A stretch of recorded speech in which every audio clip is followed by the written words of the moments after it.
सिद्धू के नेतृत्व में या सिद्धू ही चेहरा होंगे आने वाले जो चुनाव है, उसे लेकर दरअसल लगातार कांग्रेस पर सवाल उठाए जा रहे थे और ये कहा जा रहा था तो फिर चन्नी क्या मोहरा है। इसी को लेकर थोड़ी देर पहले रणदीप सिंह सुरजेवाला ने एक प्रेस कॉन्फ्रेंस की और उन तमाम जो सवाल उन पर उठाए जा रहे थे उस पर जवाब दिए। क्या कुछ कहा, आइए आपको सुनवाते हैं किस तरह से डैमेज कंट्रोल करते नजर आए सुरजेवाला। मैंने अभी श्री हरीश रावत जी से बात की है चंद मिनटों पहले ही, और उन्होंने मुझे बताया कि कई दोस्त जाने अनजाने में उनके बयान को सही नजरिए से नहीं देख पाए। उन्होंने साफ तौर से ये कहा था और मैं फिर दोहराता हूं, हमारे मुख्यमंत्री सरदार चरणजीत सिंह चन्नी हैं, हमारे प्रदेश कांग्रेस के अध्यक्ष सरदार नवजोत सिंह सिद्धू हैं, संगठन के प्रमुख और मुखिया सरदार नवजोत सिंह सिद्धू हैं, कांग्रेस की सरकार के मुखिया और चेहरे सरदार चरणजीत सिंह चन्नी हैं, और ये दोनों हमारे मित्र कांग्रेस के सब नेताओं के साथ मिलकर आखिरी पंक्ति में खड़े हर कार्यकर्ता के साथ मिलकर पंजाब का चुनाव मिलकर लड़ेंगे। यही वास्तविकता और सत्य है मेरे मित्र। और द रिपब्लिक भारत से बात करते हुए हरीश रावत ने क्या कुछ कहा था, आइए जरा आपको वो भी सुनवाते हैं। चुनावी प्रभारी है यहाँ पे, आपके ऊपर अब जिम्मेदारी कैसी? देखिए, जिम्मेदारी तो प्रदेश कांग्रेस के ऊपर है, श्री नवजोत सिंह सिद्धू के ऊपर है, और मुझे पूरा भरोसा है कि वो सबको साथ लेकर के चुनाव में 2022 में कांग्रेस को विजयी बनाएंगे। कि क्या कुछ कहा था हरीश रावत ने, और अब उसी डैमेज को कंट्रोल करने में जुटी हुई है कांग्रेस, क्योंकि उस वक्त तो कह दिया हरीश रावत ने जो कि पंजाब प्रभारी हैं, और फिर उसके बाद अब डैमेज कंट्रोल में जुटी हुई है कांग्रेस। सलील हमारे साथ इस वक्त जुड़ चुके हैं। सलील, लेकिन हर डैमेज के बाद कंट्रोल हो ये जरूरी नहीं है, ये कांग्रेस को समझना होगा। जी बिल्कुल, मैं यहां पर बताना चाहूंगा कि जिस तरह की बात रणदीप सिंह सुरजेवाला कर रहे हैं, रणदीप सिंह सुरजेवाला ये बात भूल रहे हैं कि भारतीय जनता पार्टी ने ही सबसे पहले ये ऐलान किया था कि पंजाब के अंदर भारतीय जनता पार्टी का जो मुख्यमंत्री होगा वो दलित होगा, और उसके साथ ही जो अकाली दल है उन्होंने भी अनाउंस किया था कि अगर उनकी सरकार आती है तो उनका उप मुख्यमंत्री एक हिंदू चेहरा होगा और एक दलित चेहरा होगा।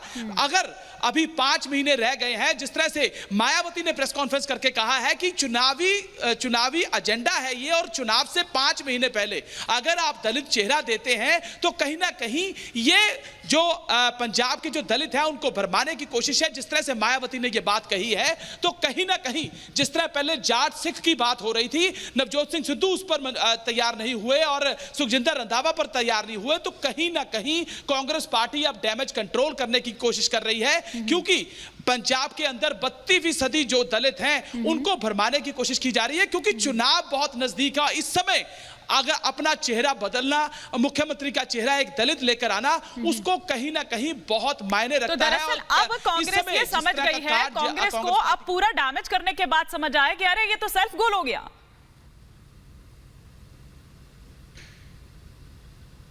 जी बिल्कुल, कांग्रेस पार्टी जो है वो इस समय अब समझने की कोशिश कर रही है कि ये तो सेल्फ गोल हो गया है, और जिस तरह से उन्होंने हर वर्ग को साधने की कोशिश की है। एक बिल्कुल सलील, मैं आपको रोकूंगी जरा, मायावती का जिक्र आपने यहां पर किया था, तो जो दर्शक हमारे साथ अभी जुड़े हैं जरा उनको भी हम सुना देते हैं कि क्या कुछ कहा बीएसपी सुप्रीमो मायावती ने, सुनिए। मुख्यमंत्री श्री चरणजीत सिंह चन्नी को सबसे पहले मैं हार्दिक बधाई एवं शुभकामनाएं देती हूँ, लेकिन ये बेहतर होता कि यदि कांग्रेस पार्टी पहले ही इनको पूरे 5 वर्ष के लिए यहाँ का मुख्यमंत्री बना देती, किंतु अब कुछ ही समय के लिए इनको पंजाब का मुख्यमंत्री बनाना, तो इससे तो ये लगता है कि ये केवल इनका कोरा चुनावी हथकंडा है, इसके सिवाय कुछ भी नहीं है।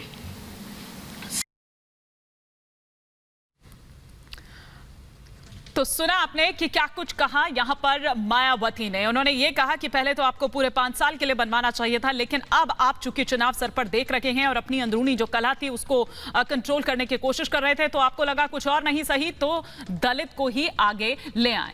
लेकिन रीमा मेरे साथ इस वक्त जुड़ी हुई है। रीमा, जो ये मास्टर स्ट्रोक साबित हो सकता था वो मास्टर स्ट्रोक साबित ना होकर सेल्फ गोल हो गया और बाद में समझ आया कि अरे ये क्या किया। बिल्कुल, ये हश्र होना ही था कांग्रेस पार्टी का, क्योंकि जिस एजेंडे के तहत वो आगे बढ़ रहे हैं उसमें सिद्धू है, वो सिद्धू जो मौजूदा वक्त में कांग्रेस पार्टी के लिए ग्रहण साबित हो रहे हैं। इसलिए मैं ये शब्द का इस्तेमाल कर रही हूँ, क्योंकि अगर 6 महीने के लिए अगर आप सीएम बना रहे हैं और ये कह रहे हैं कि सिद्धू के नेतृत्व में चुनाव लड़ा जाएगा, तो ये दोनों बातें आपस में मैच नहीं करती है कि आपने सीएम फेस बना दिया 32% को देखकर एक दलित को, आप चुनावी माहौल में इस मामले को भुलाने की कोशिश पे करेंगे और आफ्टर 6 मंथ आप क्या करेंगे, शायद अगर सरकार आने की संभावना हो तो आप सिद्धू को फ्रंट पे रखेंगे।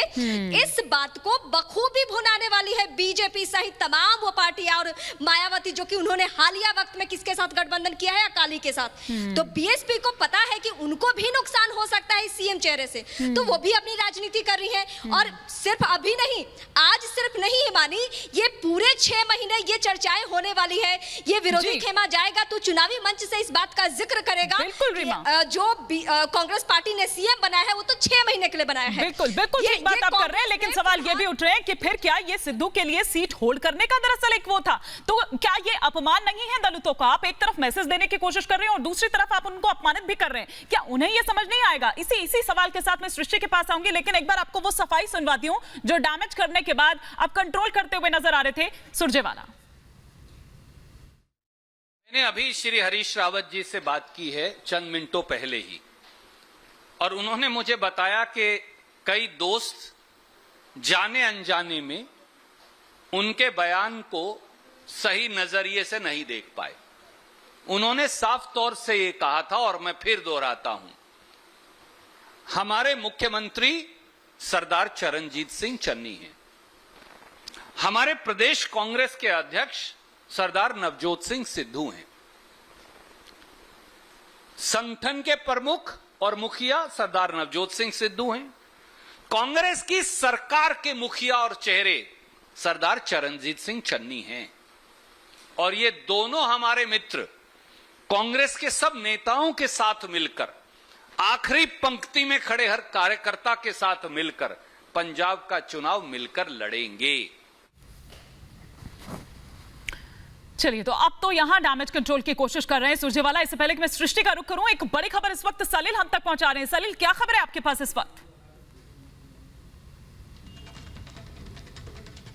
देखिए, जो बात रीमा के द्वारा भी कही जा रही है कि 6 महीने रह गए हैं, मैं यहां पर बताना चाहूंगा कि फरवरी 2022 के अंदर जो है वो चुनाव विधानसभा के होने हैं और फरवरी से 2 महीने पहले ही जो है वो कोड ऑफ कंडक्ट लग जाएगा। सिर्फ 100 दिन के करीब ही जो है वो इस समय जो है वो नए मुख्यमंत्री के पास बचे हुए हैं, लेकिन रिपब्लिक भारत ने ये पहले ही कुछ दिन पहले ही एक बता दिया था कि चाहे जो मर्जी नया चेहरा हो, लेकिन चुनाव जो है उसके चेहरे पर नहीं लड़ा जाएगा। जिस तरह से चरणजीत चन्नी को मुख्यमंत्री बनाया गया है और जिस तरह से हरीश रावत ने यह बात कही है कि नवजोत सिंह सिद्धू जो है वो आने वाले 2022 का चुनाव उनके चेहरे पर लड़ा जाएगा, तो यह बात रिपब्लिक भारत ने पहले ही बता दी थी। और जिस तरह से अगले चुनाव की अगर हम बात करते हैं तो कहीं ना कहीं यह दलितों का बहुत बड़ा अपमान है, जिस तरह से चरणजीत सिंह चन्नी को मुख्यमंत्री बनाकर अगला चुनाव नवजोत सिंह सिद्धू के नाम पर लड़ने की बात की जा रही है। जी बिल्कुल बिल्कुल सलील, आप बिल्कुल ठीक बात यहां पर कह रहे हैं। रिपब्लिक भारत ने सबसे पहले इस खबर को ब्रेक यहां पर किया था, वो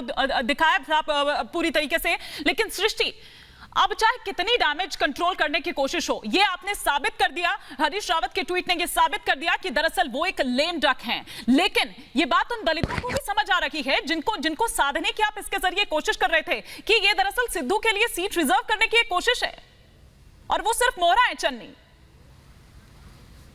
बिल्कुल बिल्कुल हिमानी, देखिए मेन घमासान जो है उसका आगाज अब होगा, क्योंकि ये अंतरकले की घमासान हम देख रहे थे, लेकिन जब चुनावी बिसात बिछेगी और जब चुनावी मैं रोकूंगी सृष्टि आपको, मैं लौटूंगी आपके पास। बीजेपी के आरपी सिंह इस वक्त हमारे साथ जुड़ चुके हैं। सर, कैसे देख रहे हैं आप इसे?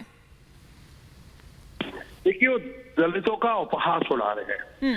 अगर सही मायने में उन्होंने दलित मुख्यमंत्री बनाया तो घोषणा करें, सिद्धू से घोषणा करें कि चुनाव के बाद भी अगर जीत गई गलती से वो, या चुनाव के लिए हमारे चन्नी साहब हमारे मुख्यमंत्री के कैंडिडेट होंगे, ऐसा बोले वो। ऐसा नहीं बोल सकते, सिद्धू साहब को बोले, घोषणा कर दें, वो अध्यक्ष हैं।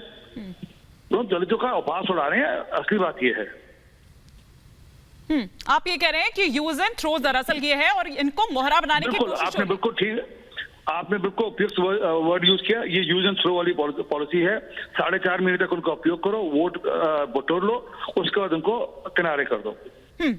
तो साफ तौर पर यहाँ पर आरपी सिंह जी ये कहते हुए कि ये दरअसल यहाँ पर उपहास उड़ाया जा रहा है, जिस तरह से यहाँ पर चन्नी को आगे किया जा रहा है, ये दरअसल एक लेम डक, जबकि खुद ही हरीश रावत के इस ट्वीट ने यहाँ पर ये बात साबित कर दी थी कि किस तरह से ये सिर्फ एक लेम डक है। न केवल उनके अधिकारों को नजरअंदाज कर रहे हैं, बल्कि जो उनका चुनाव है उसके अस्तित्व को ही खारिज करते हुए नजर आए हरीश रावत। और फिर उसके बाद सुनील जाखड़ सामने आते हैं। सुनील जाखड़ ये कहते हैं कि जो आप कर रहे हैं ये बिल्कुल ठीक नहीं है और मुझे आपत्ति है इस बात पर। आपने तो बिल्कुल ही मतलब उनको एक डमी सीएम करार दे दिया है। ये तमाम बातें आप देखिए कि किस तरह से 11 बजे उनका शपथ ग्रहण होना था और उससे ठीक पहले जो इस तरह की बातें हैं, जो इस तरह की ये तमाम चीजें हैं, ये होती हुई नजर आ रही थी। लेकिन क्या सिद्धू पर अब इस तरह से फिर से टूट जाएगी कांग्रेस या फिर से अब क्या होगा? क्योंकि आप देखिए कि ये माना जा रहा था सृष्टि के पास, अगर मैं वापस लौटूं, सृष्टि ये माना जा रहा था कि अब चन्नी के आ जाने से या जो अब तमाम कवायद हो रही है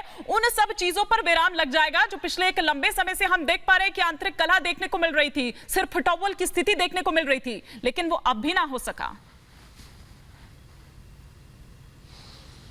बिल्कुल देखिए विराम लगने वाला नहीं है हिमानी, जैसा आप लगातार बता रही कि तमाम चीजें जो जाखड़ की बगावत यहां पर देखने को मिली, जाखड़ की बात यहां पर निकलकर सामने आई, उसके बाद से ही बात क्लियर हो गई। क्योंकि सिद्धू और जाखड़, सिद्धू ने अध्यक्ष पद की, जब उन्होंने अध्यक्ष पद पर वो बैठे तो उसके बाद सबसे पहले मुलाकात करने के लिए वो जाखड़ से गए थे। लेकिन जाखड़ जब ये बात कहते हैं कि आप नेतृत्व किसी और का बता रहे हैं, मुख्यमंत्री आप किसी और को बता रहे हैं, तो ये तमाम बातें हैं जिसको लेकर अब बगावत का आगाज हुआ है और अंतर कलह अभी और लंबी चलने वाली है।